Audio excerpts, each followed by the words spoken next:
ہے کہ اس نے ہم سب کو ماہ مقدس ماہ رمضان المبارک کے بعد ایک بار پھر تعلیم و تعلم کے اس سلسلے کا آغاز کرنے کی توفیق عطا فرمائی۔ رب کائنات ہماری اس بزم کو ہم سب کے لیے دنیا میں ہدایت کا اور آخرت میں نجات کا سبب بنائے، اور ہمارا یہاں بیٹھنا کریم اپنی بارگاہ اقدس میں قبول و منظور فرمائے۔ معزز حاضرین، ہم نے کافی سوچ و بچار کے بعد یہ ذہن بنایا کہ اس سال انشاءاللہ العزیز ہماری جتنی بھی اس وقت میں نشستیں ہوں گی، قریباً 11 سے 12، ان تمام نشستوں میں قریباً معیشت، تجارت، اصول تجارت اور اخلاق تجارت، انہی موضوعات پہ گفتگو کا سلسلہ ہوگا، تاکہ ہم اپنے دوستوں کے سامنے اسلام کا معیشت کے اعتبار سے وہ چہرہ کہ جو بندوں کو رزق کماتے ہوئے حلال اور حرام کی تمیز سکھاتا ہے، وہ پہلو ان تک پہنچا سکیں۔ یہ اس بات سے بھی ضروری ہے کہ جہاں رب ذوالجلال نے ہمیں زبان کو پاکیزہ رکھنے کا حکم دیا، تو وہیں پر اس کریم نے ہم پر یہ بھی ذمہ داری لگائی ہے کہ ہم اپنے جسم میں جو خوراک کھائیں اس خوراک کو بھی پاکیزہ رکھیں، اور تن پر جو کپڑا پہنے وہ کپڑا بھی پاکیزہ رکھیں۔ آپ نے وہ حدیث طیبہ سن رکھی ہوگی کہ نبی علیہ السلام نے ارشاد فرمایا کہ ایک بندہ طویل سفر کر کے بیت اللہ شریف حاضر ہو، بیت اللہ شریف کے سائے میں غلاف کعبہ کو پکڑ کر وہ یا رب یا رب یا رب کے الفاظ اللہ کی بارگاہ میں بطور التجا کہہ رہا ہو، لیکن خالق کائنات جل وعلا اس کے کسی ایک پہلو کو بھی، کسی ایک دعا کو بھی قبول نہیں فرمائے گا، حالانکہ اس کے بدن پر باقاعدہ سفر کے اثرات ہوں گے،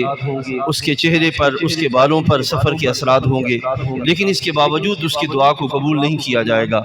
تو صحابہ عرض کرتے ہیں یا رسول اللہ صلی اللہ علیہ وسلم، آخر اس کی وجہ کیا ہے کہ اتنی بندہ دور کی مشقتیں برداشت کر کے رب کریم کی بارگاہ میں حاضر ہو، اس کے باوجود رب تعالیٰ جل وعلا اس کی دعاؤں کو قبول نہ فرمائے، اس کی وجہ کیا ہے؟ تو حبیب علیہ السلام نے فرمایا کہ میرے صحابہ، اس لیے کہ اس کے تن پر جو کپڑا ہے وہ بھی حرام کا، اور اس کے بدن میں جو خوراک ہے وہ بھی حرام کی۔ تو جب دونوں چیزیں حرام کی ہوں گی تو رب ذوالجلال اس کے پر اپنا فضل کی کوئی صورت نازل نہیں فرمائے گا اور دعاؤں کو قبول نہیں فرمائے گا۔ اسی طریقے سے حضرت سعد بن وقاص رضی اللہ تعالی عنہ نبی علیہ السلام کی بارگاہ میں عرض کرتے ہیں یا رسول اللہ صلی اللہ علیہ وسلم، یہ ایسا نسخہ عطا فرمائیے کہ میری دعائیں قبول ہوں، اللہ کی بارگاہ میں میری سنی جائے، میں جب التجا کروں تو میری التجا قبول ہو۔ تو نبی علیہ السلام نے ارشاد فرمایا کہ اے سعد بن وقاص، ہمیشہ لقمہ حلال کا اہتمام کرنا۔ تو یہ ہے کہ جہاں رب ذوالجلال نے حضرت انسان کو، جو کہ رب کائنات کا اس کائنات کے اندر سب سے بڑا شاہکار ہے، جہاں اس کے ظاہری تن کے اعتبار سے رب کائنات نے اتنا اہتمام فرمایا کہ اس کے لحاظ سے یہ ارشاد فرمایا کہ لقد خلقنا الانسان فی احسن تقویم، کہ ہم نے انسان کو بہترین صورت پہ پیدا فرمایا۔ تو وہیں پہ رب کائنات جل وعلا نے عزیز دوستو اس بات کا بھی اہتمام کیا کہ اس کے جہاں یہ شرف ملا کہ بہترین صورت پہ تخلیق کیا گیا، وہیں پہ اس کے لیے یہ بھی اہتمام کیا گیا کہ اس کے دنیا کے معاملات کو اس طرح باقی رکھا جائے کہ وہ شرف اس کے ہاتھ سے ضائع نہ ہو، وہ شرف اس کے ہاتھوں خراب نہ ہو، اور یہ اپنے مرتبے سے گر نہ جائے۔ عزیز دوستو، خالق کائنات جل وعلا کا یہ بڑا کرم ہے اور اس کی بڑی یہ مہربانی ہے کہ جہاں اس نے ہمیں ظاہری صورت کے اعتبار سے بہترین جو ہے وہ صورت عطا فرمائی ہے، وہیں ہمیں نظام ایسا عطا فرمایا ہے جو ہمارے جملہ پہلوؤں کو درست کرنے والا اور درستگی کو باقی رکھنے والا ہے۔ شرط صرف اس بات کی ہے کہ ہم ان پہلوؤں کو صحیح طور پر جتنا ہو سکے امکانی طور پر اتنا سمجھ کر اس پر عمل کرنے کا اہتمام کریں، پھر نتیجہ کا نکلے گا کہ رب کائنات اپنی برکتوں سے ہمیں نوازے گا اور اس کی بارگاہ میں کوئی کمی نہیں ہے۔ عزیز دوستو، آج ہمارا موضوع اسلام اور نظام معیشت۔ لفظ معیشت کو اگر دیکھا جائے تو یہ عیش سے نکلا ہے اور اس کا کئی معنی اس کے بنتے ہیں، رزق ہے، روزی ہے، روزگار ہے، اور اس کے لحاظ سے اگر دیکھا جائے معیشت تو اس کا معنی یہ ہوگا کہ زندگی گزارنے کے وہ تمام اسباب اور وسائل اور ذرائع کہ جن کے ذریعے بندہ زندگی گزارنے کا اہتمام کرتا ہے، اس ذریعے کو اور اس سارے پہلوؤں کو معیشت کہا جاتا ہے، اور اس علم کو نظام معیشت کہتے ہیں، نظام معاشیات کہتے ہیں، علم معاشیات کہتے ہیں۔ رب کائنات جل وعلا نے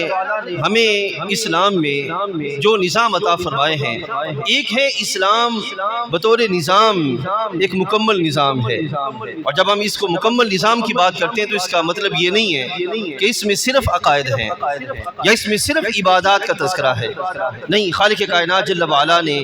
عقائد، عبادات اور پھر آگے معاملات، ان چیزوں کا بھی بیان فرمایا۔ اور معاملات کیا ہے؟ عزیز دوستو، رب کائنات فرماتا ہے الذین یؤمنون بالغیب، اب اس میں ایمان کا تذکرہ ہے، ایمانیات جس میں عقائد آتے ہیں سارے کے سارے، ویقیمون الصلاۃ، اس میں عبادات کا تذکرہ ہے کہ جملہ عبادات کا سلسلہ اللہ تعالیٰ نے نماز کی جو سب سے اولین صورت ہے اس کی صورت میں بیان فرمایا۔ ومما رزقناہم ينفقون، یہاں پہ علماء فرماتے ہیں کہ رب کائنات نے جملہ جو انسانی زندگی کے اندر معاملات ہیں ان کا بیان فرمایا، اور انسان کی ساری زندگی ان تین چیزوں میں بند ہے، عقائد ہیں، عبادات ہیں اور معاملات ہیں۔ اب جب معاملات کا تذکرہ کیا جائے تو عزیز دوستو اس میں نظام معیشت ہے، نظام معاشرت ہے، نظام سیاست ہے، نظام سماج ہے، نظام اخلاقیات ہے، اندرونی معاملات ہیں، بیرونی انٹرنیشنل معاملات ہیں، تو یہ سارے کے سارے اس ایک نظام کے اندر آتے ہیں جس کو نظام معاملات کہا جاتا ہے۔ نکاح کا معاملہ ہے، طلاق کا معاملہ ہے، کاروبار کا معاملہ ہے، یہ سارے کے سارے معاملات جو ہے وہ انسان کے معاملات کے سلسلے میں آتے ہیں۔ اس بات سے یاد رکھیے گا، اسلام کا پہلو ہرگز یہ نہیں ہے کہ صرف نظام معیشت ہی اسلام ہے یا صرف اخلاقیات ہی اسلام ہے یا صرف یہ کہ سماجی جو اصول ہیں وہ ہی اسلام ہے، نہیں، یہ اسلام کے اجزاء ہیں، یعنی کہ نظام سیاست یہ اسلام کا جز ہے، نظام معیشت یہ اسلام کا جز ہے، نظام معاشرت یہ اسلام کا جز ہے، نظام اخلاقیات یہ اسلام کا جز ہے، یعنی کہ اسلام جو ایک مکمل نظام ہے اس کے مختلف اجزاء ہیں، اور ان اجزاء میں سے ایک جو جز ہے وہ ہے نظام معیشت، جس کو جو آج سے ہم جو وہ شروع کرنے جا رہے ہیں۔ میں بھی انشاءاللہ العزیز آپ کے سامنے ایک موازنہ رکھوں گا اور آپ دیکھ سکیں گے کہ دنیا کے اندر اس وقت عالمی دنیا کے اندر نظام معیشت کے اعتبار سے مختلف نظام متعارف کروائے گئے، جس کو آپ آسانی سے اردو میں سمجھ سکتے ہیں، سرمایہ دارانہ نظام ہے، اس طرح اشتراکی نظام ہے، یہ وہ نظام ہے جو باقاعدہ دنیا کے اندر متعارف کروائے گئے، ان کو باقاعدہ لانچ کیا گیا، اور ان کے ذریعے باقاعدہ وہ فوائد جنہوں نے لانچ کیا انہوں نے حاصل کیے کہ آج بھی دنیا ان کے اثرات کو محسوس کر رہی ہے، وہ اچھے ہیں یا برے ہیں ان پہ انشاءاللہ العزیز جو وہ بعد میں تذکرہ ہوتا ہے۔ معزز حاضرین، یہ یاد رکھیے رب کائنات جل وعلا نے اسلام کے اندر ایک عقیدہ رکھا ہے جس کو عقیدہ آخرت کہتے ہیں۔ عقیدہ آخرت کا مطلب یہ ہے کہ بندے نے اللہ کی بارگاہ میں حاضر ہونا ہے اور حاضر ہو کر اس کی بارگاہ میں اپنے جملہ معاملات کے جواب دہی کا جو ہے وہ اہتمام کرنا ہے۔ یہ وہ تصور ہے جو رب کائنات نے اسلام میں رکھا ہے، یعنی کہ عقیدہ آخرت، نعرہ تکبیر، نعرہ رسالت، نعرہ رسالت۔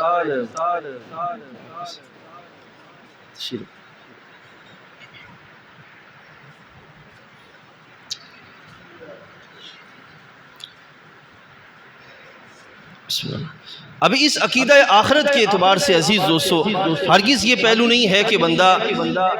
دنیا میں سہم کے بیٹھ جائے، ڈر کے بیٹھ جائے اور ایک کوٹری میں اپنی جو ہے وہ جگہ بنا لے اور معاملات زندگی سے بالکل الگ تھلگ جدا ہو کے بیٹھ جائے اور زندگی کے گزارنے کے لیے جتنی بھی کوششیں ہیں، کاوشیں ہیں، ان کو فضول سمجھے اور اس میں کسی بھی طرح کا بھی عمل دخل نہ دے۔ اسلام کا یہ تصور نہیں ہے۔ اسلام اس تصور کو رہبانیت کا نام دیتا ہے، اور نبی علیہ السلام نے اسلام میں رہبانیت کے تصور کو رد فرمایا ہے۔ اسلام میں رہبانیت کا تصور نہیں ہے، یعنی کہ جس بندے کو اللہ نے اس کائنات کے اندر تخلیق فرمایا ہے، معاملات زندگی کو چلانے کے لیے اس بندے پر لازم ہے کہ وہ معاملات میں دخل اندازی دے، آگے بڑھ کر اپنا کردار ادا کرے، اور اس کردار کو ادا کرنے میں وہ ان اصولوں کو سیکھنے کا اہتمام کرے کہ جس کے ذریعے اس کا کردار درست طریقے سے اللہ کی بارگاہ میں قابل قبول ہو جائے۔ تو اس بات کا جو وہ اہتمام کرے۔ اس اعتبار سے عزیز دوستو یاد رکھیے گا کہ اسلام میں رحمانیت نہیں ہے کہ نہیں جی اسلام میں یہ کہ عقیدہ آخرت کے تصور رکھتے ہوئے معاش کے پہلو کو سرے سے نظر انداز کر دیا گیا ہو اور صرف عبادت پر ہی توجہ دی گئی ہو کہ بندہ اسی پر بیٹھ کر تسبیح و تحلیل میں مشغول رہے اور جو نان نفقہ اس کے ہاتھ میں آئے اس پہ اپنا زندگی گزارنے کا اہتمام کرتا رہے۔ ہرگز اسلام میں بندوں کو یہ تصور نہیں دیا گیا، بلکہ خالق کائنات جل وعلا نے عقیدہ آخرت کو تصور اس انداز سے عطا فرمایا کہ اس تصور کو سامنے رکھتے ہوئے دنیا کے اندر اس انداز سے قدم اٹھایا جائے کہ تمہارا قدم اس بات کی گواہی دے کہ یہ اٹھنے والے قدم رب ذوالجلال کی بارگاہ میں جواب دہی کے تصور کے ساتھ آگے بڑھ رہے ہیں۔ تو اس سے پھر یہ ہوگا کہ تم ظلم و جبر سے بھی بچے رہو گے اور رزق حلال کا اہتمام بھی کرتے رہو گے، اور اللہ رب العزت جل وعلا کی عزتیں بھی حاصل کرنے کا سلسلہ بھی ہوتا رہے گا۔ ساتھ ساتھ میرے عزیز دوستو یہ بات بھی واضح کرتا چلوں، اسلامی نظام کی یہ خوبصورتی ہے کہ اسلام میں رب کائنات جل وعلا نے ایک اعتدال کا پہلو رکھا ہے کہ دنیا کمانی بھی ہے، دنیا سے سرے سے دور بھی نہیں جانا، درمیان بین رستہ جو ہے وہ اختیار کرنا ہے، اور یہ جو بین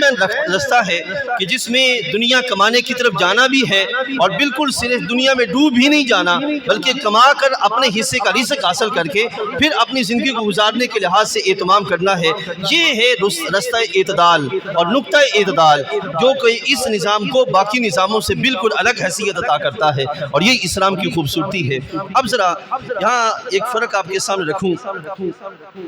مغرب کے اندر ہم اس وقت بر صغیر پاک و ہند میں ہیں، اور مغرب کے اندر باقاعدہ ایک تصور سامنے آیا جو کہ نظام معیشت کے اعتبار سے تھا، جس کو سرمایہ دارانہ نظام کہا جاتا ہے۔ یہ نظام عزیز دوستو کس لحاظ سے سامنے آیا اور اس کو لانے والے کون لوگ تھے، یہ ایک طویل بحث ہے، ہم اس بحث کی طرف نہیں جاتے، لیکن معزز حاضرین صرف اتنا یاد رکھ لیجئے کہ جس وقت یورپ اسلام اپنے عیسائیت سے دور ہوا تو ان کے اندر ایک فکر باقی رہی کہ مذہب کا احساس تو باقی رہا، لیکن مذہب کے احساس کے ساتھ ساتھ جو ایک اہم چیز تھی جس کا ہونا ضروری تھا، جو ان کی باقی جملہ معاملات کی درستگی کے لیے لازم چیز تھی، وہ یہ تھی کہ ان کے اندر تصور عبدیت، اللہ کا بندہ ہونا، ہر حال میں رب تعالیٰ جل وعلا کا بندہ ہونا۔ ایک ہے کہ میں عیسائی ہوں، میں یہودی ہوں، اب آگے اپنے معاملات کے اعتبار سے میں آزاد ہوں، ایک ہے کوئی عیسائی کوئی یہودی یہ تصور رکھے، اور دوسرا یہ ہے کہ جو عیسائیت ہے نظام کے اعتبار سے، جو یہودیت ہے نظام کے اعتبار سے، اس کو باقاعدہ قبول کرے اور پھر اس کے مطابق اپنی زندگی کو بنانے کا اہتمام کرے۔ ویسٹ کے اندر یہ تصور قائم ہوا کہ یہودی اور عیسائی تو رہے، لیکن یہودیت اور عیسائیت جو نظام تھا وہ سارے کے سارا ختم ہو گیا اور لوگ اپنے مذہب سے بیزار ہوئے۔ اب یہ جو بیزاری کا تصور سامنے آیا، اس بیزاری نے آزادی کا ایک فکر کا سلسلہ قائم کیا کہ ہمیں آزاد ہونا ہے۔ اس آزادی کا تصور سے عزیز دوستو یہ پہلو سامنے آئے کہ جس کو سرمایہ دارانہ نظام کہا جاتا ہے، اس تصور سے یہ تصور جو ہے وہ سامنے آیا۔ میں یہ بات آپ کے سامنے رکھتا چلوں، جب انسان کی عقل آزاد ہوتی ہے ہر طرح کے نظام سے اور ہر طرح کے اصولوں سے، تو پھر انسان کے اندر جو فاسد نظریات ہیں وہ سامنے آتے ہیں، اور ان نظریات میں سے سرمایہ دارانہ نظام میں جو اصول کام کر رہے ہیں عزیز دوستو وہ اصول ہیں، ایک ہے حسد اور ایک ہے ہرس، کہ اس سارے پہلو کے اندر، سارے کاروبار کے اندر، سرمایہ دارانہ نظام کے اندر جو چیز کام کر رہی ہوتی ہے وہ ہرس ہوتا ہے اور وہ حسد ہوتا ہے کہ اس بات کا حریص ہونا کہ روپیہ 1 سے 10 ہو گئے ہیں تو آگے 10 نہیں رہنے چاہیے بلکہ 11 بھی ہونے چاہیے، اور پھر 11 سے آگے 20 کی طرف کا سفر اور 20 سے آگے 30 کا سفر، یعنی کہ مسلسل آگے بڑھنا اور اس پہلو کی طرف کہ کہاں سے اور کیوں آ رہے ہیں اس پہلو سے بچنے کا اہتمام کرنا، یہ سوچ ان کے ہاں نہیں ہے، یعنی کہ باقاعدہ نظام نہیں ہے، بس آگے بڑھنے کی ایک ہرس ہے اور ایک دوسرے سے حسد کے اعتبار سے آگے بڑھنے کا نظام ہے جو کہ ویسٹ کے اندر پایا جا رہا تھا۔ اسی بحاف پر جب یہ سرمایہ دارانہ نظام آیا تو اس نظام میں صرف یہ کیفیت پیدا ہوئی کہ اس نے لوگوں کے اندر مال کو اکٹھا کرنے کی ہوس پیدا کر دی کہ مال اکٹھا کرنا ہے، بھلے کس لحاظ سے بھی کرنا ہے، کوئی کنٹرول سسٹم نہیں تھا، کنٹرول نظام نہیں تھا، جس کے سبب معاشرے کے اندر جو نچلا طبقہ تھا، مزدور طبقہ یا وہ جو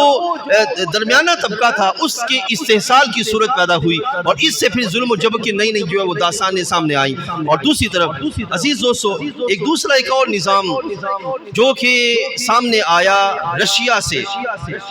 یہ جو روس ہے یہاں سے ایک نظام سامنے آیا اور اس نظام کو اشتراکی نظام کہتے ہیں۔ عزیز دوستو اشتراکی نظام بھی پاکستان کے اندر کبھی کسی دور میں رائج کیا گیا، بھٹو دور کے اندر تھوڑے سے اثرات اس کے آئے اشتراکی نظام کے لحاظ سے، اور اس نظام میں بھی یہ کیفیت تھی کہ کس طرح سارے کے سارے نظام کو کنٹرول کرنا ہے اور سارے کے سارے نظام کو اپنے قابو میں کرنے کا اہتمام کرنا ہے۔ اسی سے پھر آگے نجکاری کے سلسلے سامنے آئے کہ بڑے بڑے اداروں کو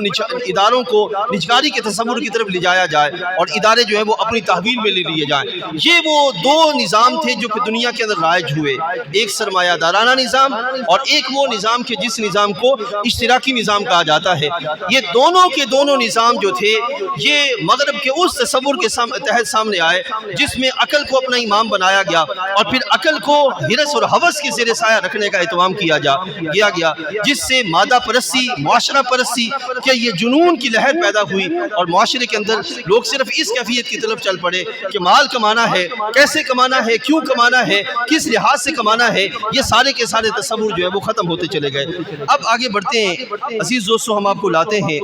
اسلام کے اس تصور کی طرف۔ اسلامی نظام معیشت میں رب کائنات جل وعلا نے جو تصور دیا ہے، اس تصور میں بندہ محض اپنے عقل یا محض اپنے معاشرے یا محض کسی ہرس اور ہوس کے تحت وہ آگے نہیں بڑھتا، بلکہ خالق کائنات جل وعلا نے جو اس کو طریقہ عطا فرمایا ہے کہ اپنی کوشش کر کے اپنے حصے کا رزق حاصل کر کے اس رزق کے تحت اپنی زندگی گزارنے کا اہتمام کرتے ہوئے رب ذوالجلال کے فضل کو چاہنے کا اہتمام کرنا، یہ وہ کنٹرول پروگرام ہے جس کو اسلامی نظام معیشت کہا جاتا ہے کہ بندہ اپنی کوشش کرے، معاشرے کے اندر اپنی کوششیں داخل کرے اور وہاں سے اپنے حصے کا رزق اکٹھا کرنے کا اہتمام کرے، اور اس میں اس بات کی پابندی نہیں لگائی گئی کہ وہ 10 روپے کرے یا 20 روپے کرے، حلال رزق بھلے جتنا مرضی کرے، اس کو شریعت مطہرہ نے اجازت دی ہے، لیکن آگے اس بات کا اہتمام کیا گیا کہ کہاں سے اکٹھا کرنا ہے اور کس حد تک اکٹھا کرنا ہے اور کیسے اکٹھا کرنا ہے، یہ سارے اصول بیان فرمائے گئے، اور یہ سارے کے سارے جو اصول ہیں ان سارے اصولوں پر مبنی نظام کو نظام معیشت کہا جاتا ہے جو کہ شریعت مطہرہ نے ہمیں عطا فرمایا ہے۔ اب اس نظام معیشت کے فوائد کیا ہے؟ جو سرمایہ دارانہ نظام ہے اس نظام میں بندے کا نقصان یہ ہوتا ہے کہ بندہ صرف ہرس ہوس کے تحت آگے بڑھتا ہے، قلبی سکون اور اطمینان کی کیفیت ختم ہو جاتی ہے۔ اشتراکی نظام کے تحت بھی بندے کے اندر یہ کیفیت ہوتی ہے کہ صبح سے شام اور شام سے صبح تک منصوبے بنا کر میں نے کس طرح اپنے نظام کو بڑھوتری کی طرف لے جانا ہے، رب ذوالجلال کا فضل اور اس کی راہ پہ چلنے کا اہتمام، یہ کیفیت ختم ہو جاتی ہے۔ لیکن اسلامی جو نظام معیشت ہے اس کی یہ خوبصورتی ہے کہ یہ بندوں کو اس انداز کے ساتھ چلاتا ہے کہ ایک ہی وقت میں بندہ رزق بھی حاصل کر رہا ہوتا ہے، جو اس میں سے جن کا حق ہوتا ہے ان کے حقوق کی ادائیگی کا اہتمام بھی کر رہا ہوتا ہے، اور ایک ہی وقت میں بندہ رزق کما کر اللہ کی بارگاہ میں اس کی رضا پانے کا اہتمام بھی کر رہا ہوتا ہے۔ یہ تینوں سلسلے ایک ہی وقت میں بندے کے سامنے ہو رہے ہوتے ہیں۔ اس واسطے سے عزیز دوستو، آج کے دور میں ہم جس معاشرے کے اندر زندگی گزار رہے ہیں اور ہماری مارکیٹ کے اندر جو تصور قائم ہو چکا ہے، مثلا ذخیرہ اندوزی ہے، مثال کے طور پر یہ سرمایہ دارانہ نظام یا ظلم اور جبر پر مبنی استحصال والے نظام کا ایک حصہ ہے ذخیرہ اندوزی۔ اس کی میں ایک مثال آپ کے دیتا ہوں۔ پچھلے اسی رمضان شریف کے اندر ایک نوجوان کے بارے میں مجھے پتا چلا کہ وہ موٹر سائیکلوں کے اسپیئر پارٹس کا کام کرتا ہے۔ میں نے پوچھا کہ یہ تو بڑی اچھی بات ہے کہ اسپیئر پارٹس کا کام کرتا ہے، لیکن ساتھ ہی مجھے بتایا گیا کہ اس نے کیا کیا کہ اسپیئر پارٹس کے جو اسپیئر پارٹس ہیں کافی سارے اس نے لے کر اپنے پاس رکھے ہوئے ہیں، اور اس کا یہ ذہن ہے کہ جب مارکیٹ میں اس کی پوزیشن بہتر ہوگی تو اس وقت میں اس کو مارکیٹ میں لانے کا اہتمام کروں گا۔ اب جس وقت مارکیٹ میں تنگی چل رہی ہے اس وقت مال کو کنٹرول کر لینا، اور جس وقت جو ہے وہ مارکیٹ میں اس شے کی ریٹ میں اضافہ ہو جائے اس وقت جو وہ لانے کا اہتمام کرنا، یہ ذخیرہ اندوزی ہے، اور اس میں لوگوں کی مجبوریوں سے فائدہ اٹھایا جاتا ہے۔ اب عزیز دوستو سوچئے ذرا کہ اگر ایک نوجوان جس کی عمر بمشکل ابھی 15 سے 16 سال ہے، وہ ابھی سے اس ذہن کا مالک ہو گیا ہے کہ میں نے ذخیرہ اندوزی کر کے مارکیٹ میں صرف اپنے پیٹ کو بھرنے کا اہتمام کرنا ہے، اور لوگوں کی ضرورت کی جو اشیاء ہے ان کو صرف اپنی ضرورت کے تحت بیچنے کا اہتمام کرنا ہے، تو مجھے ذرا سوچ کے بتائیے گا، اسی سے استحصال اور ظلم و جبر کی داستانیں وہ سامنے آتی ہیں، اور اسی سے معاشرے کے اندر جو سرمایہ ہے اس کے پہلو، کمی اور بیشی کے پہلو جو وہ سامنے آتے ہیں۔ عزیز دوستو اسلام ہرگز اس بات کی اجازت نہیں دیتا کہ ذخیرہ اندوزی اور اس طرح کے جتنے بھی پہلو ہیں ان کو سامنے رکھا جائے اور اس کے مطابق وقت گزارنے کا اہتمام کیا جائے۔ اس واسطے سے عزیز دوستو ہم نے یہ سلسلہ شروع کیا کہ اپنے دوستوں کے درمیان اس انداز کے ساتھ نظام معیشت کو رکھنے کا اہتمام کیا جائے کہ وہ معاشرے کے اندر، جب چونکہ یہ مارکیٹ ایریا ہے اور اس ایریے میں لوگ رزق کمانے کے لیے آتے ہیں، اور اگر ان کے پاس حلال اور حرام کے جو اصول ہیں وہ اصول اگر موجود ہوں گے تو پھر اس کا فائدہ یہ ہوگا کہ وہ حتی الامکان حلال کی طرف بڑھیں گے اور حرام سے بچنے کا اہتمام کریں گے۔ جہاں تک یہ سلسلہ ہے کہ کوئی یہ کہے کہ حرام سے تو کوئی بچ نہیں سکتا، عزیز دوستو ہم نے، اسلام نے جو ہمیں حکم دیا وہ یہ ہے کہ حتی الامکان آگ کو اپنے ہاتھ میں لینے کا اہتمام نہ کیا جائے،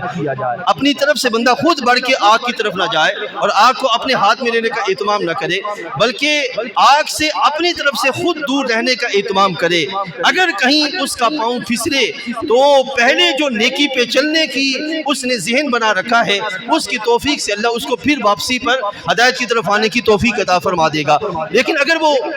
شروع سے ہی اپنا ذہن ظلم و جبر والا اور استحصال والا اور اس طرح کے لے کے چلے گا کہ جو ہوتا پھرے، مجھے پیسے سے پیسہ کمانا ہے، اس سے غرض نہیں ہے کہ کہاں سے کمانا ہے، کیسے کمانا ہے، کس انداز سے کمانا ہے، تو پھر میرے بھائیوں دوستو عزیز دوستو معاشرے میں اس وقت نئے جو نظام سامنے آ رہے ہیں ان نئے نظاموں میں ہمارے نوجوان کا تیزی سے گرنا اور تیزی سے اس میں جانا، اس کی وجہ کیا ہے؟ وجہ صرف یہ ہے کہ اس کی طبیعت میں نیکی کے قائم رہنے کا سلسلہ وہ نہیں ہے۔ تو یہ ہم نے یہ ذہن بنایا کہ اپنے دوستوں کے درمیان اس بات کا اہتمام کیا جائے کہ معاشرے کے اندر کس طرح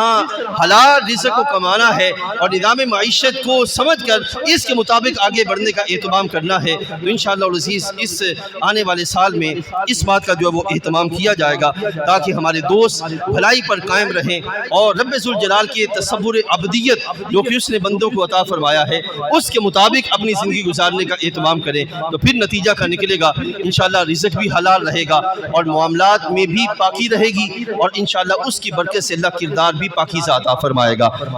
وآخر دعوانا الحمدللہ رب العالمین۔